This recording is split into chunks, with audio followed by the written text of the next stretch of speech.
مالي ركني مالي جديرو دين شير قراتي ورا أكنا ما وجي فاسات قبته نتبويو ورا جزء هندا وانو قول فكات واسو وان هارا كان نوم وان ميديا رتك أفر دبته وان لفت قديم بونا دبته أولو توكو بفقافتين بفوانا دداتين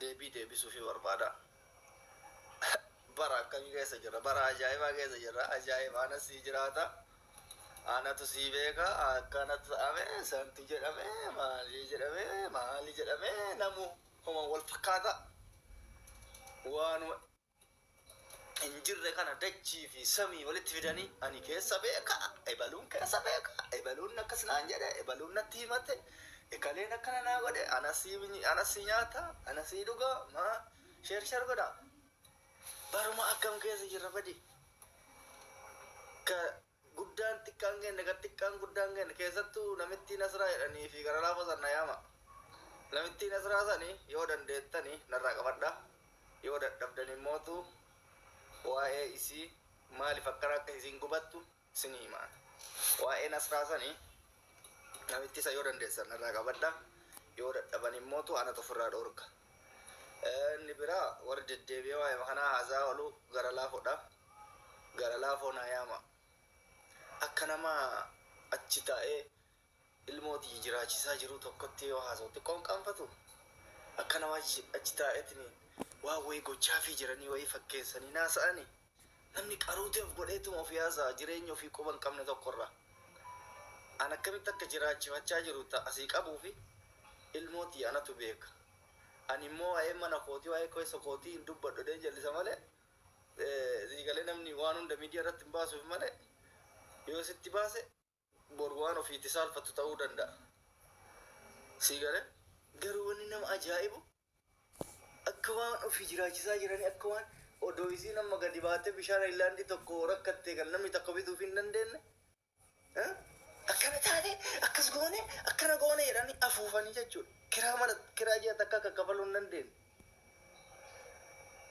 Hundaafuyyuu isin hubachiisa waan jiru hundaayyuu garuu jara naa yaama deemaa laayif irraa naa yaama deema yoo gargaarullee barbaachisaa ta'e fakkeenyaaf maqaa kiyya osoo hin taane maqaa dhuunfaatiin maqaa keessaniin gargaaruu danda'uu qabdan malee ana masii maqaa na balleessaa asii maali yoo mootuu waan tokko gammachiisuu barbaade namni tokko nama tokko maqaa nama biraatiin osoo hin taane maqaa nama dhuunfaatiin gammachiisu ani maa gammachiisa maaf akkas ta'aman jedhamu ni gala dummirga ni gala wacumaaf iyyumaaf qofti faayidaan qabu garuu yoo dhugaa bartan silaa gaariidha ani immoo amma akka duraanii san maaloo akkas naataa si kadhadhe maali never give up never kadhaan hin barbaachisu dhugaa jiru isinitti mee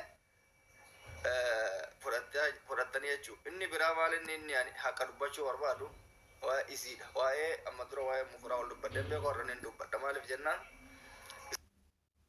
gaafa isin miidhamtuu fakkaattee yookaan waa wayii fakkaattee mana namoota afaan bananii argaa jira dhugaa jiru garuu har'a dubbachuun barbaada maaliif jennaan giza hunda yakkamaa fakkaatanii taa'uun namatti hin tolu beekta warra miidiyaa beeka warri miidiyaa haqa osoo hin taane waraana barbaada asiin haleellaa bira achiin haleellaa bira asiin haleellaa bira gabaan ho'uu qofa barbaada warri miidiyaa wanni ka barbaadan gabaan gamaaf gamanaa wacee wal nyaatu kana qofa ka barbaada warri miidiyaa kana barbaada sobeet asillee isa achillee isa ka gabaan tun hin qabbanoofne hin milkaa'u kun isiniif hin milkaa'u hin beekaane warri miidiyaa hojiin isaanii kanuma gamaa gamana isanii ana miira keessa galchanii isillee achi miira keessa galchanii balaa gamaa gamanaa buusanii miidiyaa kana ho'isu anaan hin ho'iftan akkanumatti waggaa lamaa miti waggaa 20 iyyitanii waccan malee anaan hin ho'iftan dhugallee mootu hin dabsu ani isin waan feetan gootan malee haqa jiru hin dabsu jechuudha. Amma maaltu jira tasgabboofnetuma gama ajandaatti seenne maaltu jira kan dhugaa rabbii jalqaba irratti warri miidiyaa kuni nama akkamtu miidiyaa fayyadama kan jedhuun na cinqaa maalinni wanni tokko gaafa ka'u ho'isanii akka ibiddaa taasaan gaafa ani waan wayii suuraa wayii yookaan profaayilii wayii ani jijjiiradhu ajandaan kun bifa maariyaan ka'a maali jedhee gaafa taa'ee ilaalu na ajaa'ibee jechuudha. Namni tokko jireenya wayii keessa ture jireenya sun akka tasaa walii galamuu dhabee jireenya san yoo bultii san diigee yookaan bultii sun adda baate bakka deebi'ee jireenya biraa hin jiraatamu jechuudha. Bakka ima hafaa namni sun taa'eetuma hafaa laayifii biraa keessan galu tokko gaafidha kun gaafidha ofuma keessaniif gaafadha. Namni tokko amma dura jaartii fuudhee yoo jaartii san dhiise sana booda akka jireenya hin dhaaba jechuudha. Kun gaafidha. Gaafi isin gaafadha hin dhaaba jechuudha. Takka lammaffaa erga mootu jireenya biraa keessa galee namni tokko dirqama akka namni godhi jedheen qofa godhee jiraachuu qaba. Akkas naa godhi akkatti naa deemi yoo suuraa kaatu akkatti naa ka'i yoo nyaata nyaatu akkatti nyaadhu yoo deemtu akkatti naa deemi yoo maal jettu akkatti naa deemi jedhama. Qabadda dhugaa isinii hima. Lammaffaa waa'ee jireenya ani keessa jiruutii fi waa'ee haadha ilma wanna isin haasoftan kun tokkochi irraa quban qabdan tilmaamuma rabbii kana haasa'u malee tokkochi irraa quban qabdan. Namni gariin maal jedha haadha ilmoo wajjin gatee rakkataa jirti maali jechaa jirti rakkataa jirti situ biraarraa kafalaa jira situ ilmootii achitti sarrafaa jira. Brother sister teettee miidiyaa kanarratti mucattii maraachuu malee inumaayyuu wanni isin bu'aan isiidhaaf gootan mucattii tasgabbooftee jireenya fi jiraataatu mucattii nagaan teetteetiin jiraachaa jirtu teettanii ibidda jalaa itti shiddanii maraachaa jirtanii maraachaa jirtanii waan gaarii gochaa fi jirtanii isin fakkaatanii maraachuu jirtan mucattii nagaa ta'uu fi isiitti jireenya ofii ilmoo ofii guddifataa jirtu jeeqamtu dhuunfaa ofiitti jeeqamaa jirtu maraachitanii ofitti makaa jirtan akkasiin maraatteetiin sarara keessaa baatu. Akkasiin adabattee teenne gochaa jirta. Dhugaan isinii himaan. Mee laayivii banattee akkati teetteti. Jarri kun akkas don namaaf ta'ame meeqa akka namaa kaffalamu abbaan barbaadeen beeka namni.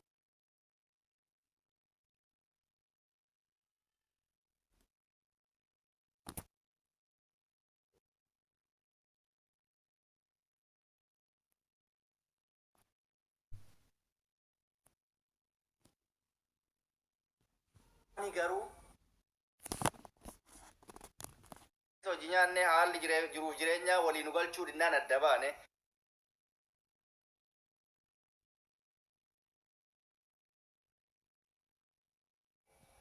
dachaa natti qabatameen dachaa sadii dolaara 300 ol dolaara 300 jechuun birrii Itoophiyaa gara birrii ittiin aboo haran narraa fi osoo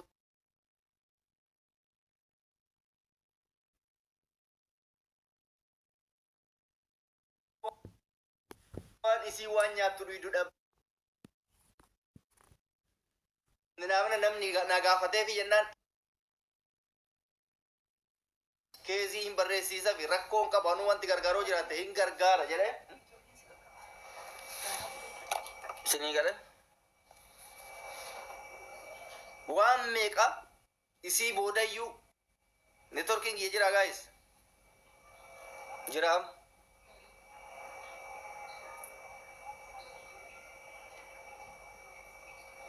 isinii gale har'a warra akka garalaafoo warra akka nasraa warri ofii isaaniitiifuu jireenya hin qabne taa'anii waa'ee jireenya namaa akkanaa mucattiin kun rakkattee fakkeessanii gaafa haasaan na dinqaa jechuudha.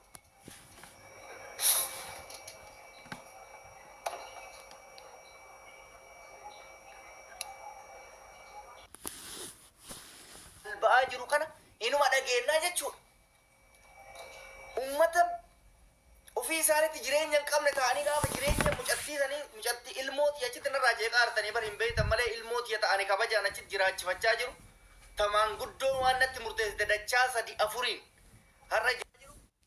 Isin garuu achitti gaa jirtan hin beektan malee. Namni laayifii dhuunfaa ofii jiraachuun waanuma jiraatti. akka eenyuyyuu fuudhu akka eenyuyyuu gaafa jireenya keessa jireenya fi jira jireenya fi jiraachaa jira. Kanamaa jiraattanii lakkii bultii takka booda bultiin biraa hin jiru jettan san ofuma keessanii taa'u. San ofuma fadha. Hayyoota namoota manguddoota abboota kaleessa keenya darbirra gaafadha. Rakkoo dhumti jiru gaafii kanatti ta'e maalidha? Namni akkamitti ji'a ji'aan torbanii 15 waa'ee nama tokko deebi'eetuma haasa'a. Hin qaanfattanii teessan waafu dalagaan qabdanii. Namitti Nasraa jedhanii sannayaama. Wallahi summa billahi namitti isa yoona irraa hin qabnan hin salphisa. Salphina hamaa na biraa qabdi hin salphisa namitti isa. Nama keessa asii galchaa dhiisa.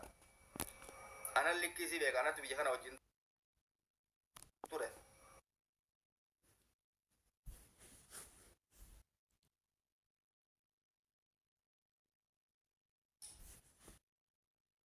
Rakkoo isiisan immoo gadiin zaraafan. Isiin rakkoo biraatiif godhatti. Gara laafoon immoo ajandaadhaaf. Gara laafoon beeytan. Gara laafoon ajandaa weessan gannaa buute iyyafatee itti seenan. Dhimma biraan qabu hin beeka sirriitti beeka waan asii ta'amaa jiruu fi isiin nama akkamii akka taatellee hin beeka gara laafoon. Gara laafoon sharriif godha. Miidiyaa dhageettii gurra ofii dhageeffachuuf godha. Namoonni biraa wallaalaaf godha hin beeka. Namoonni biraa amma ijoolleen warri koomentii wallaalaaf waan uumame kun irraa quban qaban waan ani cokkonee gadi sii dhiibe baasteerta. Sii galee.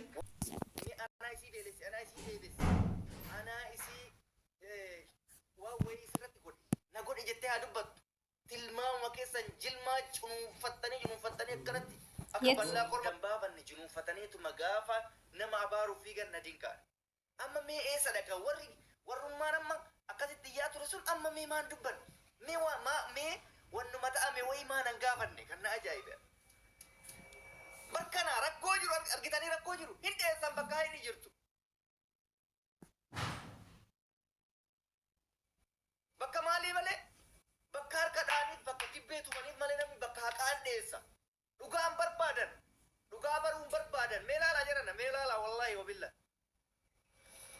Namni dhugaa barbaadu hin jiru. Mee namni yoo dhugaa barbaadde kootu dhugaa keessatti asii dhugaa. Bakka ani jirutti bakka na duuba lalalala jechuu miti. Na duuba akka saree wacuu miti. Ani gaala warri na jalaa wacuu immoo sareedha. Ani madeema isin na jalaa wacuun keessa hin oolu. Gaalli deema foon kiyya nyaataa ooltu argite dhimma hoyyittan. Mee eessaree koottati bakka haini jiru dubbadha eessa mee haini isin qabdan eessa haini isin umufraa'ol illee naa yaamaa isin hin jedheerame umufraa'ol reediin bakka kanatti balleesse hin dhaqin jedhanii yoona amma